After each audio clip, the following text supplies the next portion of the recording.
under the circumstances. So as I told you, this begins a three-part series of what I would call the season finale of the methods and approaches in the teaching of languages course.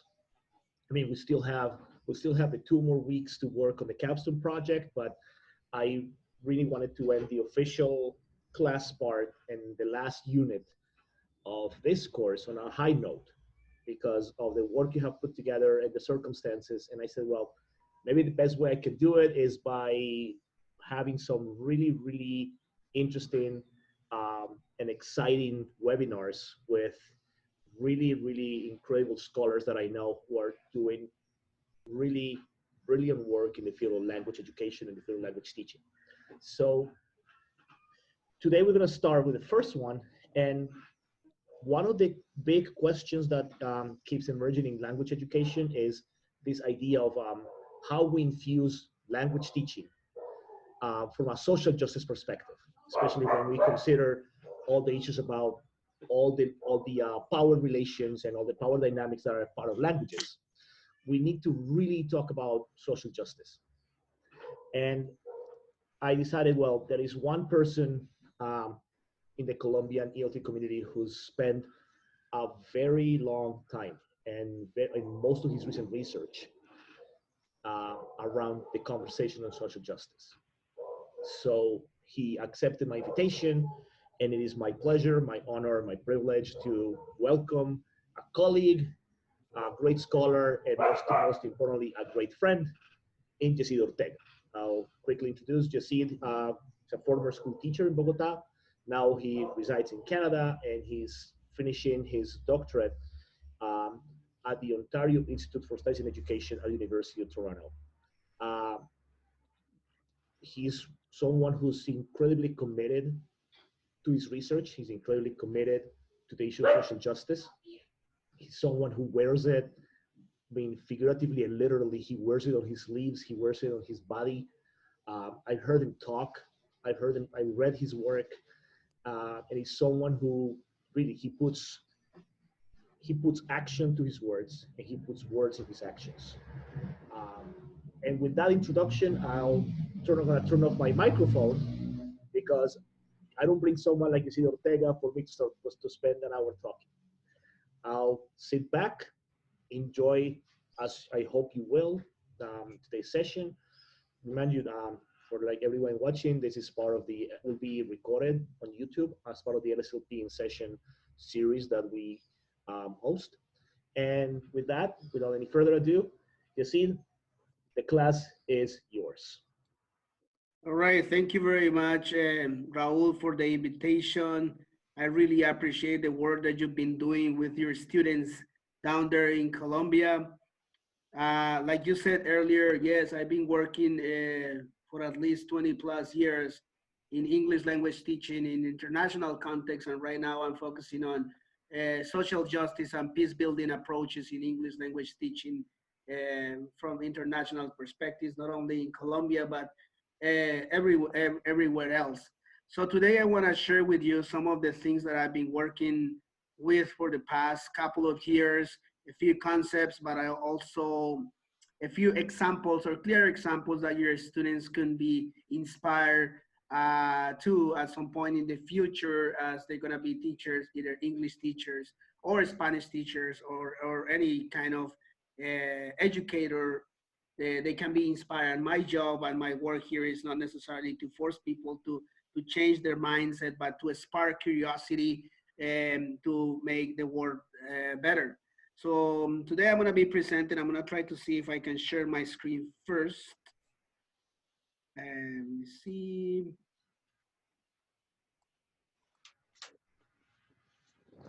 Right. So can you see my screen, Raul? Yeah, we can. We can.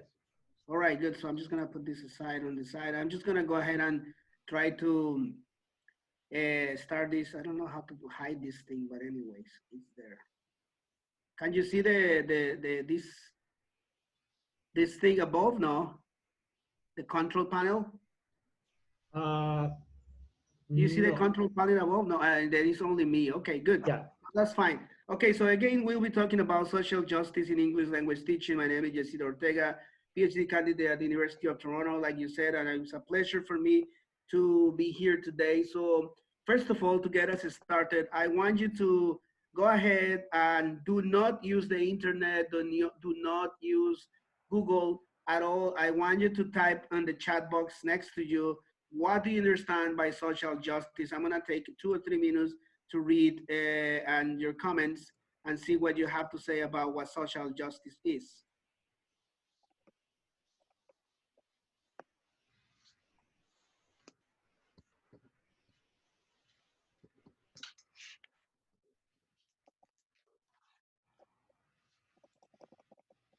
Try to read your comments, but I haven't been able to. Maybe if I do this.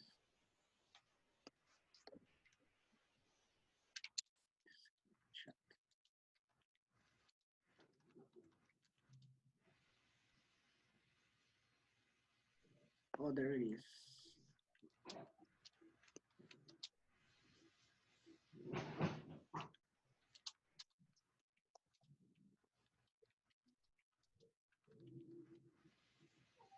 I wonder if people are writing on the chat box what their ideas of social justice is. I don't see many people writing up. I think they're not thinking about that.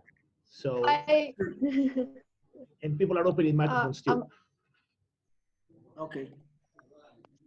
Hi, I'm Anna. Yes, Anna, go ahead. Um, I had the audio was cutting and coming back, so I didn't understand everything.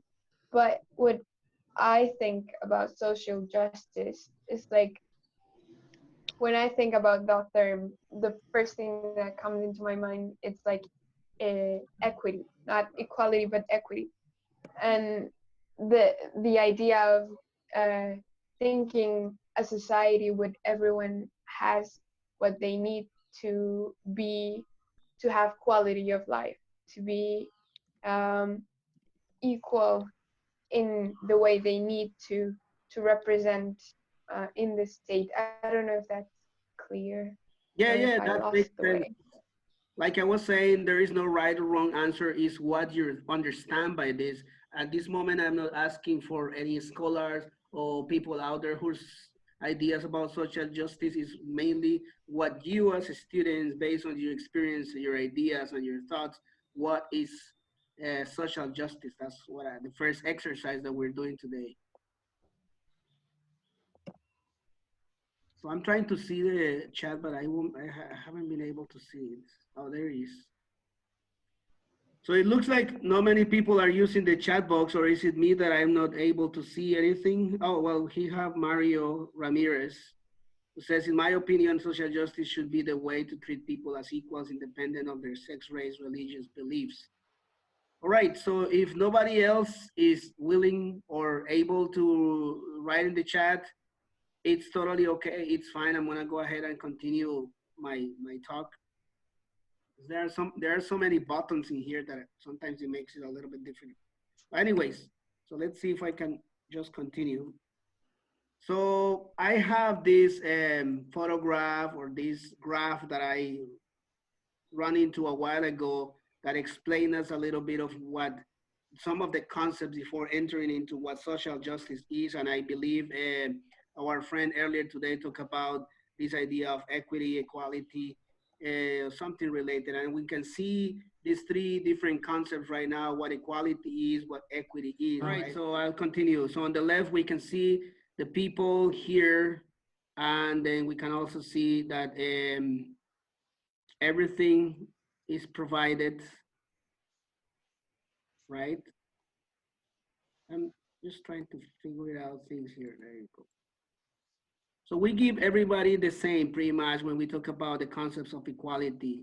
Give everybody the same. But when we talk about the concept of equity, you don't necessarily give everybody the same, but just give everybody what is needed, right? So we can see the little guy, we give them 2 boxes because that's what we need to see the baseball game. We see this other guy, only 1 box because that's what the person needs in order to watch the baseball game. And this person does not necessarily do anything because he's tall enough to check the baseball game, right? Now, on the right side, you can see something that is this is the reality. This is what is happening in our schools. This is what is happening in our society. We don't see necessarily the equality because we don't give anything to nobody at all. And also we don't give what is necessary to those peoples. So what is happening is those people who already have, we are giving them more than enough. And those people who really need it, we give them barely enough. And those who are really in need, we don't give them anything at all. And sometimes we actually take away things from those people who really need it, right?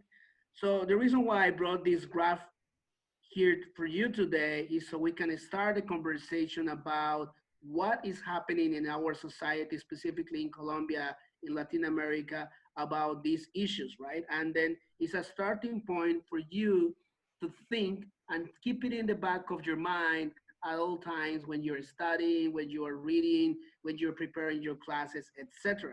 Right? And then the next slide, let me see if I can just put it in, is a different slide, which is the conceptualization of liberation, which goes beyond of the concepts that I just showed you, in which how can we remove the barriers. So in other words, it's not about giving everybody what they need or giving everybody the same or taking away things to people who cannot make it. It's about how can eliminate the barriers. And in this case, in this graph, we have eliminated the barrier that does not allow anybody to see the game, right? So in this graph, right, we can see that once we have eliminated the barrier, pretty much everybody is able to do whatever they need to do. And that's our jobs as English teachers or language educators, is to how we're gonna do in our classes to eliminate those barriers. Now I want to share with you a few concepts for some of the favorite people that I have studied for a while. So Miller talks about social justice, the social virtue that permits to what you are due or owed, as well as what you owe to others. So in other words, it requires that everyone agrees to treat others as equal. And I think somebody else said today earlier, like is the idea of what I'm gonna do in my class, in my work to treat others as equal in a manner that is not egocentric or selfish. And then Johansson also talked about the idea of the intellectual exercise of social justice involves the passion, the courage, and the spirit of human potential for a just, open world, right? So in this case, I love this one because it talks about the idea of the passion. So you should start thinking about, am I passionate about the work that I do? What is what I'm doing in my work, so it's gonna help this work to be more just, to be more open, and to be more understanding. But my favorite quote is the word from Nieto and Bode, who talk about social justice is more than that. It is a philosophy, right? It's something that you wake up in the morning. It's something that drives you every single day. It's an approach, but more than approach, it's actions. Because sometimes we can say, yeah, we should give everybody the same, we should give everybody equal rights, but then that doesn't necessarily translate into actions. And that's what I like this concept, because they talk about actions that embody treating all people with fairness, respect, dignity, and generosity. So keep those concepts and these words in the back of your mind as you continue studying and you continue being teachers, because at the end of the day, what is the point of education in general if it is not about helping others and making this world to be better? Now, other concepts that I want to be talking to you today is about social justice approaches to teaching. So several people have talked about, okay, now that we know social justice is how are we going to infuse this idea into education? So several people have different ideas, and I'm going to share to you 4 ideas today, which are: number 1 is social justice as charity. Let's see, like somebody's in the chat. I'm sorry, I was asking a question, but it sent before I finished writing. Yes. My question was, this liberation idea you were talking about at first shouldn't be first like being discussed by the government, or can we do that from a classroom before this conversation is had, like in this politic area? Yeah, that's a very good question. Like when I talk about liberation, obviously there are different angles that we can look at it from the government, from policy, from education, from different angles. But my suggestion today for us as teacher and teacher educators, it would be difficult to go to that level. So what I always suggest teachers is just how you're gonna help your students to liberate, not necessarily on a bigger scale because we don't necessarily have the power yet today, but we eventually could do it. It will require more power to do it. But what I want you to look at this idea of liberation is in your classes, let's say you have a class, 30 children, is start thinking, what can I do as a teacher to remove the barriers? First of all, what is happening in my class or in my school? What are those barriers that are being presented? Are they having enough resources? Why don't come home, for example, having their breakfast? There are many issues that the students are having when they come into your classroom, right? So our role as teachers is to evaluate those problems, those issues that students are having, and what I can do as a teacher to try to minimize or mitigate those problems in the classroom, right? I know there are many issues happening out there in society, but as teachers, there's minimum things that we can do. And I will give you more examples later down the road in my presentation. So I'll go back to this question again towards the end if I have not answered. But basically, yes, there are many different ways we can do it. But for today, for the purposes of this presentation, I want you to focus in, imagine your class, imagine your school, how I'm going to do to remove those barriers. We don't know what barriers are gonna be because every one of you, we have 18 people or 17 people today, you will know those barriers once you are in a school. And if you're already working in a school, you already know what those social problems are. And you're already thinking, what can I do in my class to start making those changes? So there are 4 different types of changes that I wanna talk about today, or approaches first. So the approach number 1 is social justice and charity. There are different ways, right? And this is only one of many. So here in social justice as charity, the role of the student is very passive. Imagine the student sitting down at their desk, and the role of the teacher is the initiator or the organizer of the activity. One example of this is how you initiate a charity drive in reaction to a particular event or a crisis. So imagine that there is an issue that is happening in the school or in the neighborhood. So here the teacher initiates the idea and says, let's raise some money to try to solve the problem, right? And then the students say, okay, teacher, let's do this. I'm gonna talk to my parents, my friends, let's save some money and solve the issue. And a couple of examples that I have here is donating money to a charity. There is in Canada, there is a charity called Because I Am a Girl, and Canadian Feed the Children. So what happens is the teachers ask the students, can you please go ahead and tell your parents to send some money to these 2 charities? And that is pretty much it. But if we move along, then there is learning about social justice, in which the role of the student is passive recipient of the information about others, and then the role of the teacher is the provider of all the information. Let me give you an example. Let's say the teacher says, I have this newspaper clip for today. Please go ahead and read it and discuss the situation in the group. Let's say there is a person who, or this mother who has been working very hard to get money, and then her husband died or whatever, and then what are we gonna do about it? So you bring this clip to the classroom and ask students to read, right?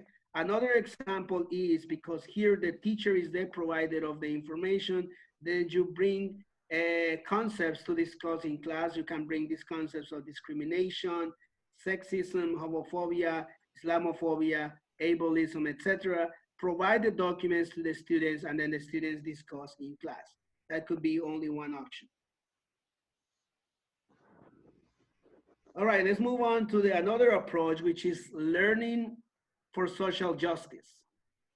So here, the role of student is a little bit more active, and the role of the teacher embeds the knowledge of issues and a facilitator of learning opportunities. So in this example here, engaging in real life, local and global issues and fostering critique of existing power structure. So in this example, the teacher and the students are already critiquing, problematizing and challenging things that are happening in the school, in the neighborhood, in the country, etc., etc. So you engage, for example, in debates about the current social justice issues in the school of the city. Like I said, like one example would be why more female teachers than males in my school? What is the power that the administration have? What is the salaries in the school, right? Why is that men tend to have more salaries than me? Or why is it that the English teachers have more income than the regular social studies or Spanish teacher? Why is it that? So start asking these questions along with the teachers and trying to find solutions. The last but not least, the number 4 is learning as social justice. So in this last one, the role of the student is more active and is active learner and acts as an ally to others. And the role of the teacher embeds the knowledge again of issues and creates agency, fostering activism. In this case, the idea of agency, the idea of action. Now the students are not passive students who sit down and receive the knowledge, but here both the teachers and the students create actions towards challenging and changing problems that are happening in the school, in the class, in the neighborhood, or in the city. So here we have basic action on knowledge of issues and a recognition of the role of power and privilege in perpetuating injustice. Students and teachers can, for example, march in the Pride Parade or go to council meetings about construction of new condominiums in the neighborhood, for example. Well, these are just examples that have been happening here in Canada.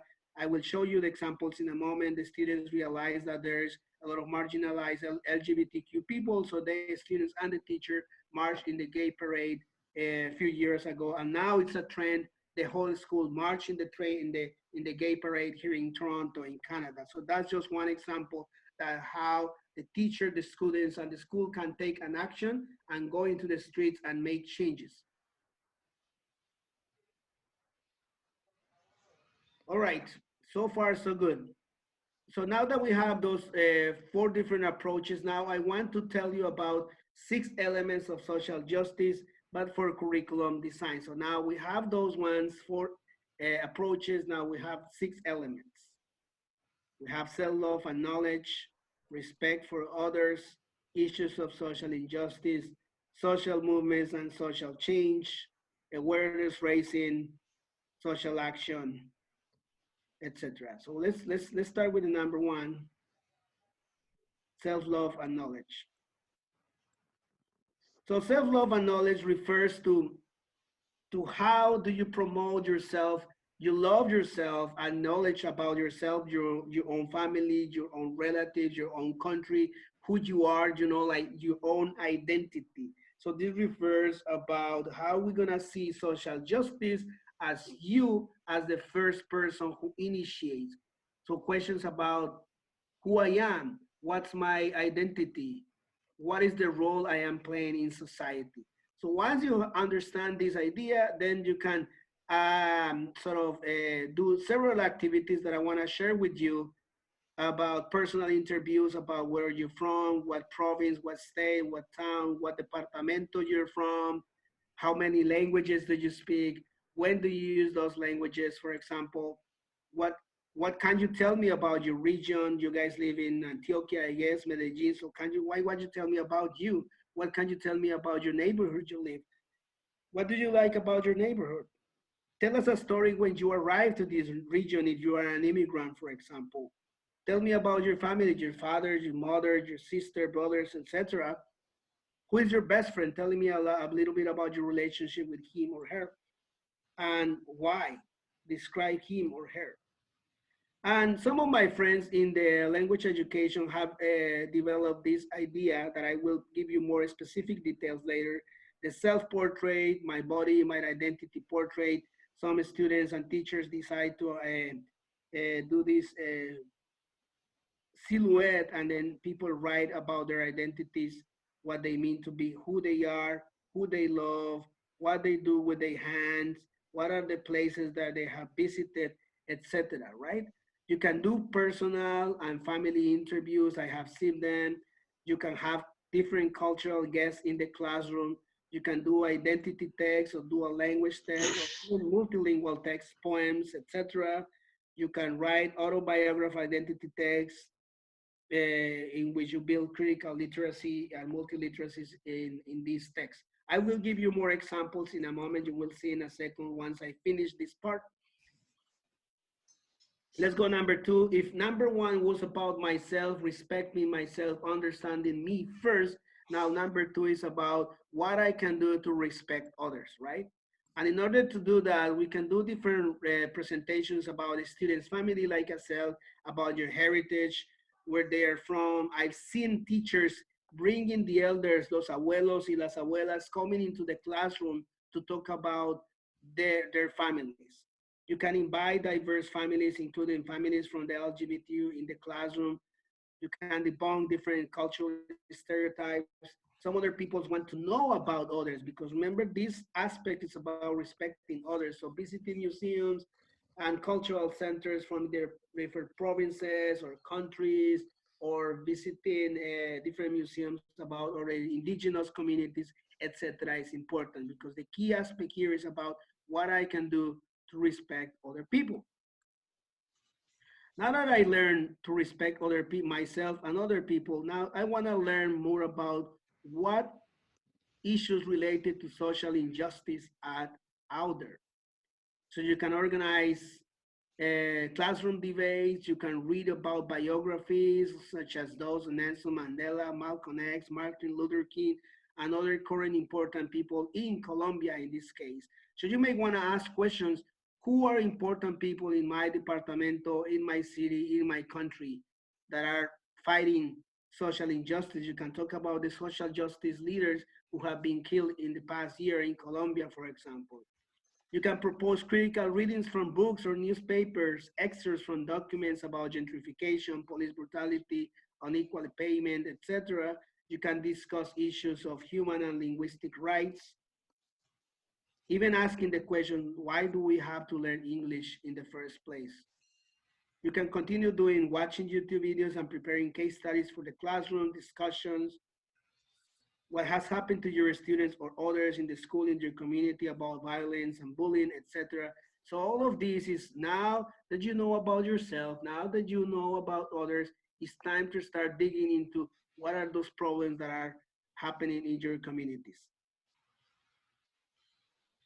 The element number 4 relates to the social movements and social change. Now that we know about myself, others, and now I understand the issues, now who or what are the organizations that are working tirelessly to bring those issues and challenge them and problematize them? So you can bring experts to the class: lawyers, immigration experts, movements, community leaders, etc. You can visit different centers: immigration, refugee, women's violence centers, etc. What about Venezuelans in Colombia, for example? That could be one thing that you could do. I mean, because I'm giving you examples of what's happening here in Canada, and these are the things that we've been doing here. But you can start thinking what all of these things I can do in my region or in my city.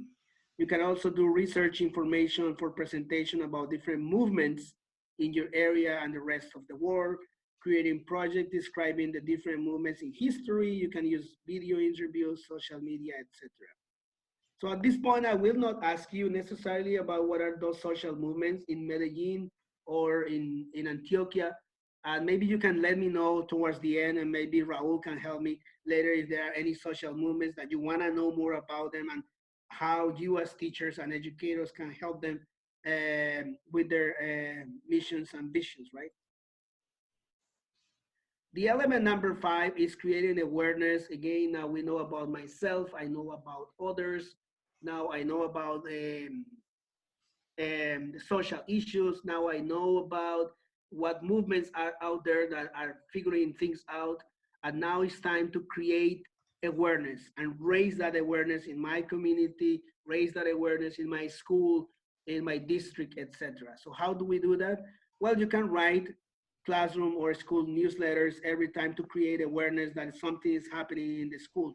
Let's say there is so much bullying, there is drugs, there is drug gangs in the community. So let's write about it, right? You can send letters to the local movement organizations to make changes. You can create documentaries. You can blog about it.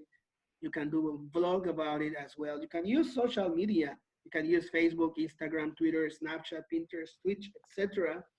Even TikTok to make people aware of what's happening in your community. You can have conversations with your family, with your friends, when you go out on Friday evening and have drinks and talk about family violence, feminicides, unfair wages, etc. So now that we all know all of this, is how are we going to create that awareness? And we start with our closest people, friends, family, relatives. Then you can continue doing this in the school, in your neighborhood, the city, etc. So you are the one who decide how big you want this to be.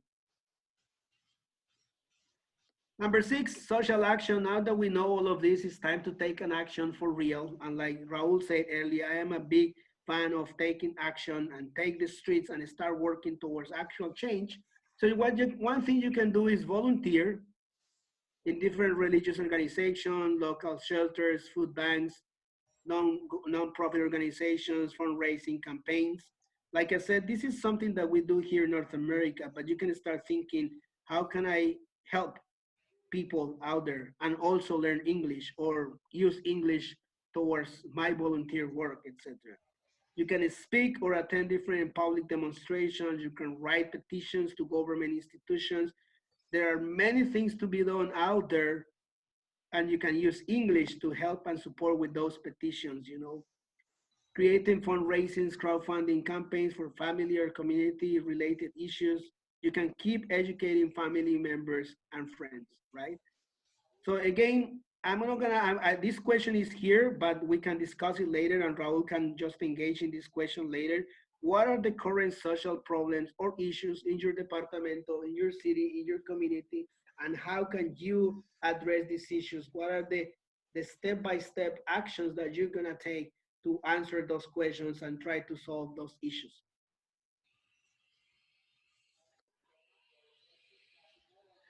So that the next part of my presentation is about giving you specific examples from classrooms that I have visited and examples from teachers that I have worked with and how they have been able to put these approaches to social justice and how they have been able to put these elements of social justice into practice. Like in this example that you can see on the right, on my right here, one of the teachers, while teaching about identity, we're teaching them about the verb to be, I am, you are, he is, etc. Very basic example. She asked the students to bring a papel periódico and then ask them to, you know, poke a hole here. And then this person, Santiago, was supposed to write a few words that describe him. And here he said, happy, amistoso, brave, tired, fun, boy, ruidoso, etc. And then the person just pokes the head here and people go around asking questions. Who are you? And he's supposed to use the verb to be, I am happy, I am amistoso, I am brave, I am tired, etc. And you can see how another part of social justice is using your home language or L1 language in the classroom. So it's not about only English only, but how you can use your other languages in the classroom as well. This is a very funny example, and I think maybe Raul may be happy with this one, something that I do here in North America to, you know, to learn about others, exercising our element number 2. One funny way to learn about others is engage our students that there is not only one language, but there are different languages out there. And then this is how you can engage your students in how to sound like a dog in different languages. So in Spanish, we know wow, right? But in English would be woof, woof, woof. And there are other languages that you can see. This is a good way to sort of start a class, to learn about others, etc. Other possibilities that you can do is an international cocktail fun party. When you become English teachers, you can do two things. If you work in an international context, you can ask your students to come and present a little bit about the countries they are from, or you can designate a person or a student to represent one of the countries and create a fun party to talk about the countries they are representing. You can have food festival and have the students present about the food. You can be ambassador of a country or a region. Let's say you have people from different regions in what is it, in Antioquia. So why don't you come and present a little bit about that? You can challenge or talk about the stereotypes about country, the costeños, the cachacos, the pastusos, etc.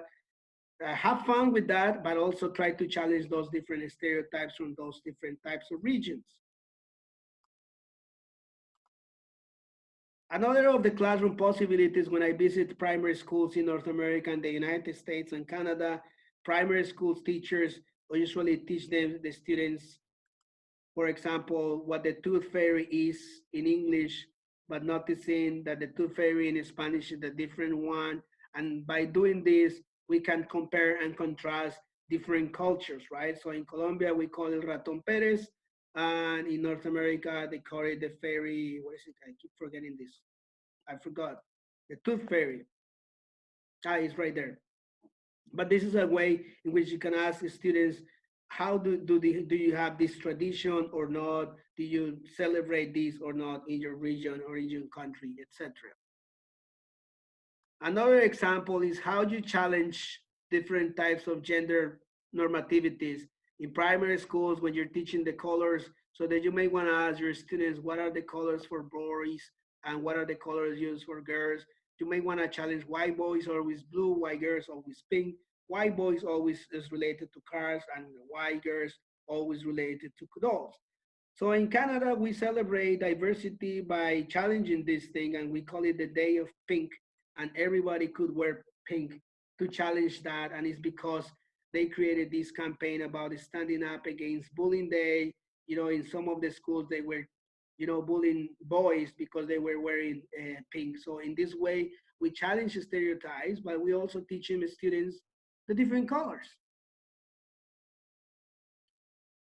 Another very funny exercise that it was done in different parts of the world that I've been working with is the means of transportation, how you can compare different types of transportation, not only the regular airplane, boat, and car, but for example, this one, you know, they call it matatu in Kenya, they call it colectivo in Colombia, and they call it combi in Peru. So this is another way to get to know other people, other cultures, other ways of being. Another possibility in the classroom is how we gonna challenge and the stereotypes about gender roles and religion. So my friend Kendra Staley from the University of Colorado has talked about how to challenge the stereotype of different religions and genders, asking very challenging questions. What are different points of views using different cartoons, for example, and asking questions, what is the cartoon trying to say? What would you do if you were this woman? What would you say if you were this woman? So trying to bring this type of cartoons in the classroom to challenge different types of gender roles in and religion. You can also use memes as well, those memes that are abundant in social media right now. You can use memes that are in Colombian memes. You can translate these memes into English or from Spanish to English or English to Spanish, and work with these memes in the class as well. Another example that we love to do here is when we talk about racism. So we ask our students who this person is. Is this a welfare mom? And then most of the people say, yeah, this is a welfare mom, this person doesn't work, this person is a poor person, etc. So we challenge that by showing her the reality. And what the reality is that this person, it's a leader, indigenous person here in Canada, who's a writer, an activist, and a humanitarian person. So bringing different types of photographs in the classroom to challenge those stereotypes while we learn English, it's important. Here is the example that I gave you, like being in solidarity with the LGBTQA2 plus community. Some of the students in this school, in the English school, they were in solidarity. They went out in the gay parade a couple of years ago, and they call it that is so gay campaign, and the students prepared posters from the school, and they went out and marched along with the gay community here in Toronto. Other students went to different community centers and find out more information about what it means to be gay or lesbian or transgender, etc. Some of the words that sometimes people don't even know this word exists. So you can also create lessons about what it means to be a transgender or bisexual or heterosexual, etc., etc. This is another example that we did at Universidad del Bosque 2 years ago. So in this English 6 class, we decided not to use the advanced book. You know, they give you this Cambridge University book. So we decided to toss the book and create projects that would help us a little bit better. So as you can see here, we developed different groups, presentations throughout the semester that would address some of the issues that Bogota was facing. So gentrification, globalization, LGBTQ, poverty, global warming, immigration, discrimination, accessibility, human rights, and indigenous issues. So I want to share with you different examples right now how to address these issues. So we have in the English language class how they talk about poverty, how they talk about poverty in Colombia in different presentations. They had to do videos, they have to prepare scripts, they have to write different essays as well. Here they talk about the impact of vulnerability in Colombia as well. They talk about racism, they talk about homophobia in Colombia, especially with transgender homeless people in Bogota, who are those who suffer the most. They talk about classicism, gentrification, and how gentrification, building new buildings, have been displacing people, street vendors, etc. in Bogota. This is one infographic that one of the students created to talk about poverty and marginalization. So this is another example of how you can use English to talk about these social justice issues. So I'm going to give you a second to have a look at this, how it's important that we talk about the issues that are happening right now in Colombia and how you can create this to share information. Remember, we talk about creating awareness. So they created this sort of pamphlet, photocopied, and then distributed around the school at that time. This is another example, but this is more in a high school in Bogota, or again in the south of Bogota, which is where most marginalized people live. So the teacher decided to talk about food, right? And remember, we talk about one of the approaches and the elements are to talk about myself, but also to learn about others.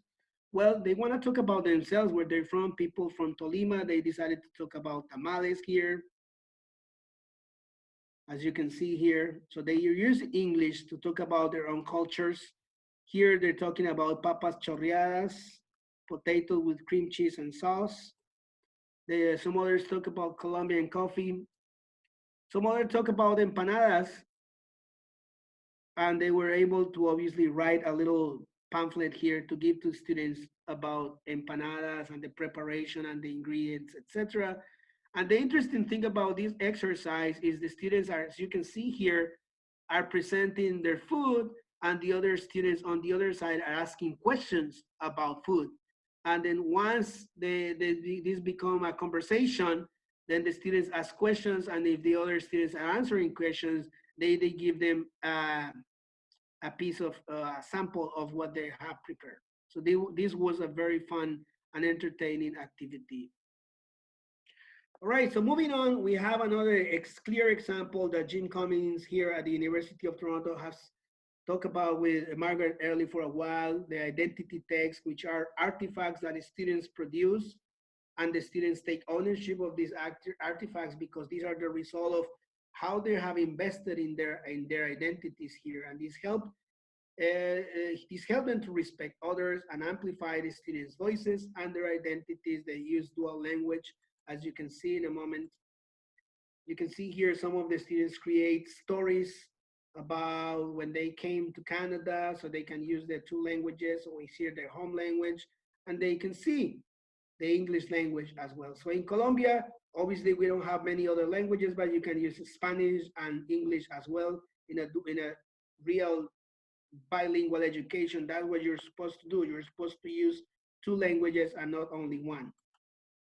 There are more examples that people create portraits in which they use the two languages around the portraits, writing about their identities. Other people, a friend of mine who has the website iamplurilingual.com, she talks about different portraits as well, using different colors, different media to talk about their identities. Here you see different collages as well to talk about their histories of immigration. In Colombia, not far from where you live, my friend Andres Valencia from Universidad del Valle, he has talked about identity text by what I call macro identity text, using posters, right, to talk about indigenous and Black people living in Colombia and their identities right here and right here, who they are, where they're coming from. A lot of different types of arts right here that they use in Cali, in Colombia. They also use community identity here by using murals to talk about their indigenous and campesinos identities as well. This is something that teachers have done pretty much everywhere else. Here's another example of the murals at the university. Another friend, Carolina from the Universidad Unica in Bogota, did a very good exercise in which she asked her students, her English students, to go in their neighborhoods and take photos of their communities and their el barrio, right? And then you can see here, students went into the street and took photos about el barrio, and then a few days after, they decided to present their photographs on this project and exchange conversations about El Barrio here, because they want to know not only about England or Canada or Australia, but they also want to talk about where they're from and who they relate to. See, they even mock Usme York in Bogota.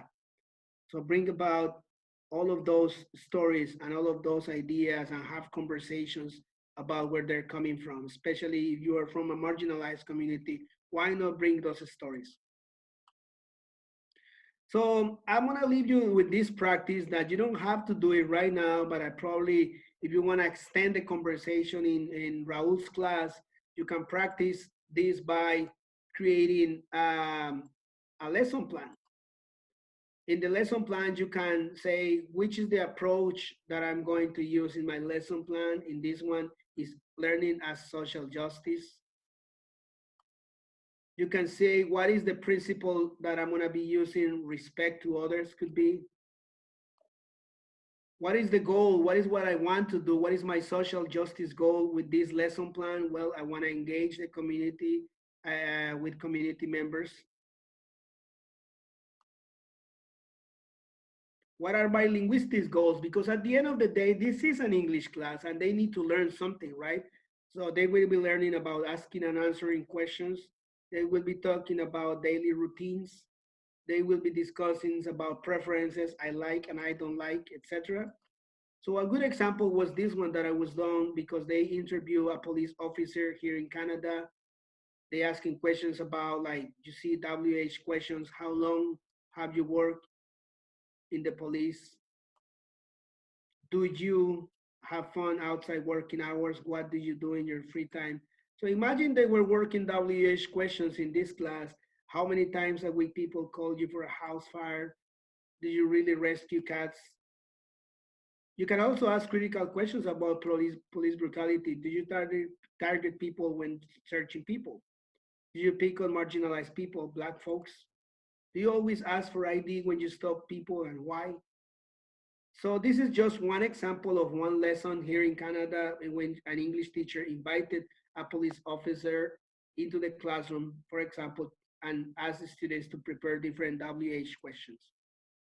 Do you arrest people for smoking weed in the street?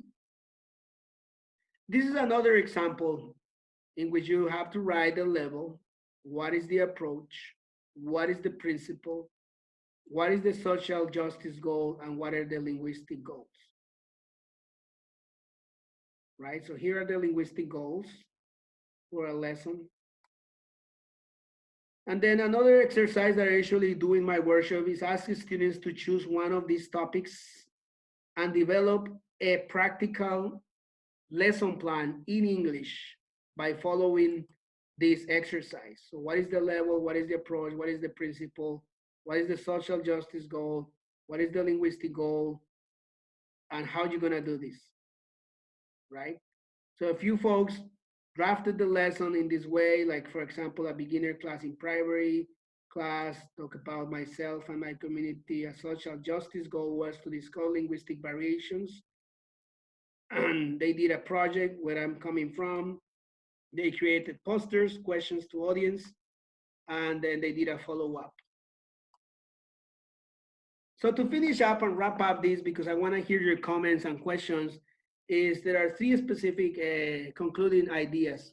Number one, social justice, I believe it is not an empty concept, but it's a philosophy in action that needs to be exercised every day. So what I'm trying to say, social justice, something that you wake up every day in the morning and ask yourself, what am I doing in my work to make changes that are gonna help us society? Number two, English as a second language, English as a foreign language, teaching English to speakers of other languages definitely need to borrow ideas of social justice to better address the needs of their students. So imagine right now, if you're a teacher, you're asking yourself, what are the needs of my students and what I can do in my class to help them better? And number three, getting to know your students and celebrate their cultural and linguistic identities is guaranteed for learning success. In other words, once you get to know your students better, who they are, what their needs are, and once you try to match those needs and help them and support them, is almost guaranteed learning success. So thank you very much for this short presentation today. If you want to reach out at some point in the near future, you can follow me on Twitter, you can send me an email, you can go on my website, unjusticeforall.ca. You can listen to my podcast, Chasing Encounters, at this address. So if you have questions, comments, suggestions, something that Raul wants me to go deeper in my conversation, I would appreciate it.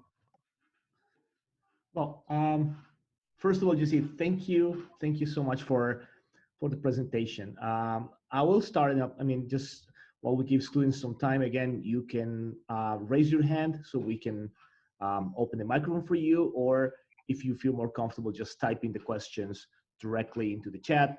We'll be happy to. One thing I think it's important to, and I would like to talk a little more about that. It's that emphasis that you make that social justice is not something, it's not like an add-on to this, because again, sometimes teachers worry when we, and I mean, I do the work on critical literacy, and critical literacy is about social justice. And then the question is then, do I have to change my entire curriculum to talk about social justice? Yeah, no, go ahead. That's a very good question, because a lot of people have asked that question. Do I have to change my entire curriculum?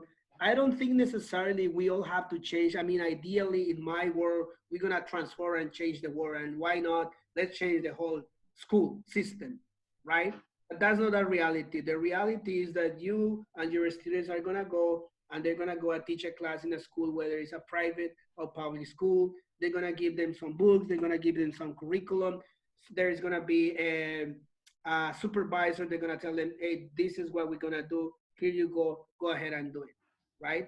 what I'm advocating today is, yes, they're gonna be giving you all of this, is think for a moment what I can do to transform this curriculum, to change it, to adapt it.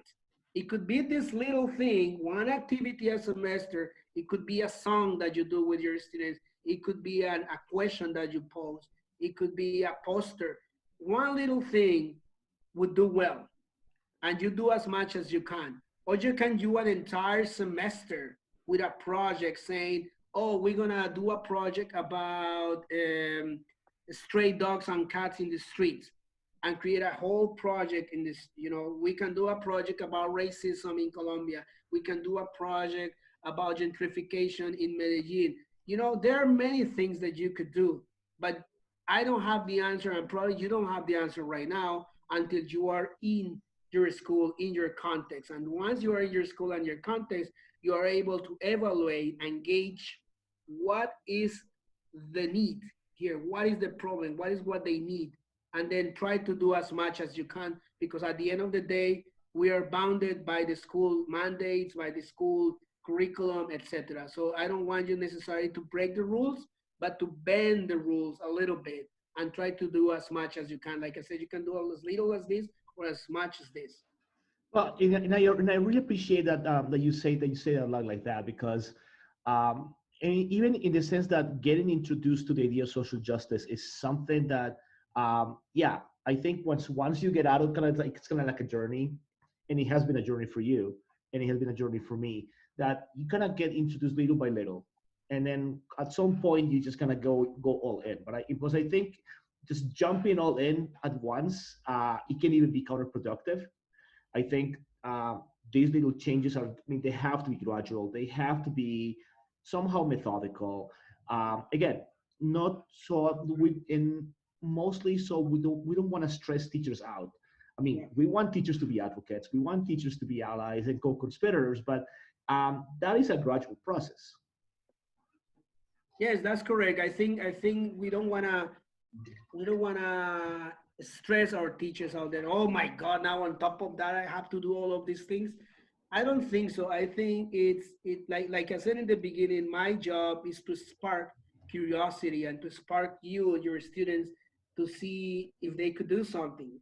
If they could do something, and it's this little thing, that's enough, and that's okay. If they could do a little bit more, that's okay as well. But like you said, if you decide to do something related to social justice, take it one step at a time, go slow, try here, try there, see how it works. Because in my opinion, at the end of the day, what is the point of education is not, if it is not helping us out to move forward in society to be more human than human, right? That's kind of like my take on this. That's Why correct. ask the questions to your students and to yourself? Why is that I'm learning English? What is the point of me learning English? What is the point of me teaching them English if it is not to communicate with others, to learn about other cultures, to learn about other countries, to learn about what's happening out there in the world? That's what the point is, right? All right, so we have one of the question. One of the students, Angie, just posted on the chat, and she wants to know how to approach younger students and explain that sometimes they may be racist with the peers when they do it from like from their innocence or their naivete, but because they don't know it's wrong. So I mean, kids can be hard to manage in that way because they do not deeply understand the context and how they are hurting others. Yes, that's a very good question. And like I said, I don't have the ultimate answer. And these are questions that are ongoing. This is going to happen to you, not today, not tomorrow, but this is always going to happen. What is important is sit down with the students and try them to understand that there are differences, that we are different people. We are not the same. We have different experiences. We are different colors. We have different accents. We have different ways of being things. And then I'm glad that you brought this topic about children, because in one of my experiences in kindergarten, even in kindergarten, children really understand better than adults. One of the children said, as the question, like, why, you know, it was a kindergarten, and then they were wearing different costumes, and one of the children said, why is that I'm gonna wear these shoes, and these are female shoes, like high heels, and the other child says, oh, you cannot wear that, and the child says, why cannot wear that? Because you are not a girl, you are not a woman, and only women can wear that. And then the teacher came and say, it doesn't matter, these are shoes, everybody wears different types of shoes, different types of dresses, anybody can wear anything at any point. It's their choice and we have to respect their choice. And then the children understood right away that it was my choice to wear high heels. You know, these are like 5-year-old children. They understood it. And it's simple. If you explain children with no prejudice, with not saying that is wrong, it's just saying we're different. We share different views, share different perspectives, and it's fine. And I understand that there are parents out there with very traditional and conservative mindsets. And I understand that if when you become teachers or you're teachers already, you may end up with teachers who may not, parents who may not agree with you. But like I said in the beginning, you have to gauge and see what you can do and try as much as you can. Actually, really, I mean, we have another question, but before I get to the question, I really wanted to add, and I really like the question, Angie's question, because, and again, I always like to relate to critical literacy, because there is always this question of, two questions that we get sometimes in these discussions of social justice and the critical and criticality is, how soon can we start? And the other question is always about the language proficiency. Like, oh, can we talk about these things with beginners, or can we talk about these things with in preschool? And what we have, we have the evidence that the sooner you start with this, the better. And that students, that discussions of social justice, actually you can do them with whatever level of English you have at the moment. So there is not a requirement that, oh, we can only introduce criticality when students are advanced. No, you can introduce it at any moment in the educational spectrum. And now there is another question, Ana Maria just left the question here. How much self-preparation is enough to start taking this approach in the classroom? How much self-reflection the teacher should have about social injustice before getting the topic to the classroom? That's a very good question, because again, like I said in the beginning, I am not a person who likes to push this agenda. I prefer to inspire. So it has to be a teacher who really wants to make changes. Like I said in the beginning, you come in the morning, you get up in the morning and you say, what is what I really want to do today in my class? What is my point of doing this, if not helping out people and supporting people who are marginalized, etc., right? So pretty much there is no self-preparation. It's just your mindset, yeah, who you are. What is the type of person if you are? If you are a person who thinks that you want to learn English because you want to get money and you want to buy a car and you want to buy a house and you want to get married to that hot smoking blonde Norwegian woman, you are not prepared for this. This is for somebody who's thinking, I'm teaching English because I want my students to learn about the world, to learn that not only English is spoken in the United States, Canada, England, and Australia, but in Sri Lanka, in South Africa, in India, and there are different types of people we can learn from. So it's a mindset that we come to. So not necessarily that you have to be self-prepared, but the more you are prepared about trying to make things in a different way that makes sense to you and those around you, I think that's enough preparation. So the questions that we may want to ask is, yes, do I want to do this work? Yes or no? If I want to do it, I tell you right out of the bat, a social justice work is not easy. It's very hard, it's very difficult, but it's very grateful, and you will see the rewards down the road, right? But if you are one of those teachers, or you want to become a teacher in which they give you the book and then you go into the classroom and say, okay, students, page number 25, verb to be, repeat after me, I am, you are, he is not he am, or he are is he is. Ready, close the book and do the homework. You can do something like saying, yes, I am Yecid Ortega, you are Raul, she is, whatever, start infusing identity into the verb to be. Just with that little thing, you can teach social justice. Why? Because you are not saying, I am, you are, he's like mindlessly. You are infusing your students in the classroom with who they are, with only the verb to be, right? You can also, if you are more bold, you can say, or talk about the transgender pronouns. You can say they are for a person who is a non-binary, non-conforming person, and so on and so forth. With just the pronouns, you can do that. So like I said in the beginning, with one little thing you can do, you can be as big as much. But if you decide not to do it, it's fine as well. I'm not against, because this social justice work is about people who really want to make changes, right? Who really want to transform, who wants to see a better future for society.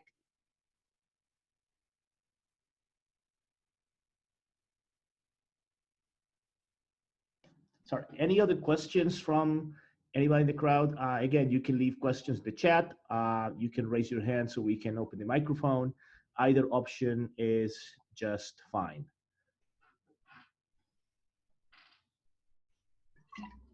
Yeah, and if you don't have more questions, I understand that sometimes it's overwhelming. Sometimes there's a lot of information. I know I post a lot of information here today, especially as you're gonna be English teacher at some point in the future.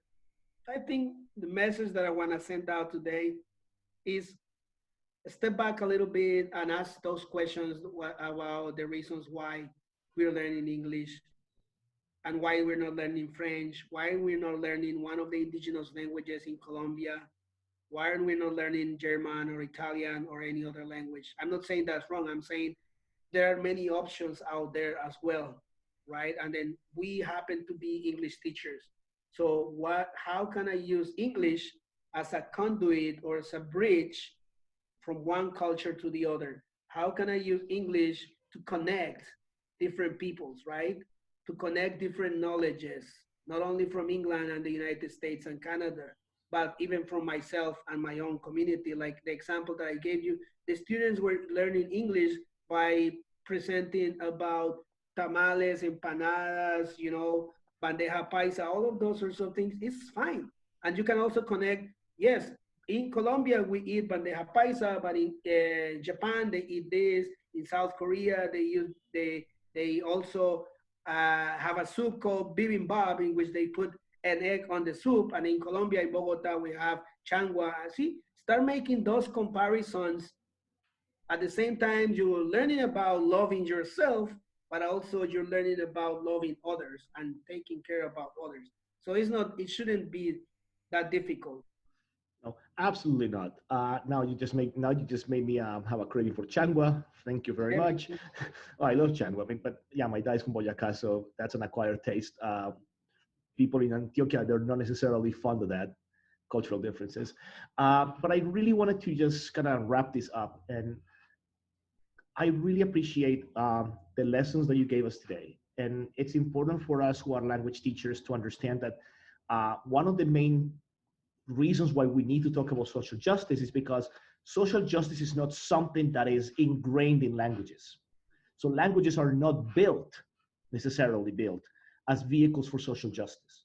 We are the ones who have to turn languages into vehicles for social justice, into vehicles for critical questioning of the world, and into tools for a critical construction and reconstruction of the world. So with that, I really want to express my gratitude, my appreciation to, again, someone who's an incredible scholar, a great activist, and a very good friend in Yecid Ortega. Thank you for accepting my invitation to spend an hour-ish with the students and with me, giving us your wisdom, giving us your life experience.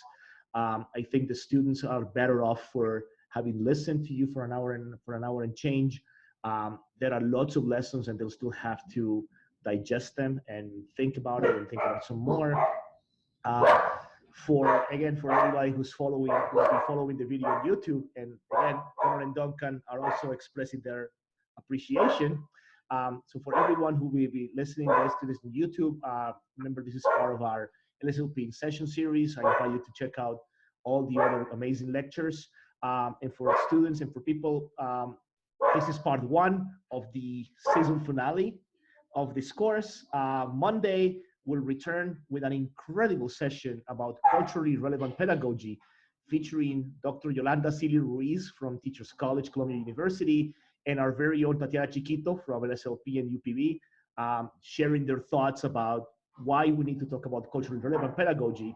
And then on Tuesday, for the last of the 3 sessions, we'll have Dr. Idalia Nunez from University of Illinois and Professor Jean-Feng Tian, who's now also professor at the University of Texas San Antonio, sharing their research and their experiences with ideas about translanguaging, code mixing, code switching, and why we need to talk about it in the English classroom. So for all the students, thank you for being here. Once again, Yecid, thank you so much for joining us today. And for everybody, just have a great day, have a good afternoon. And as I always like to say, let's stay safe, let's stay connected, let's stay together. All right, thank you so much. Have a good rest of the weekend, everybody.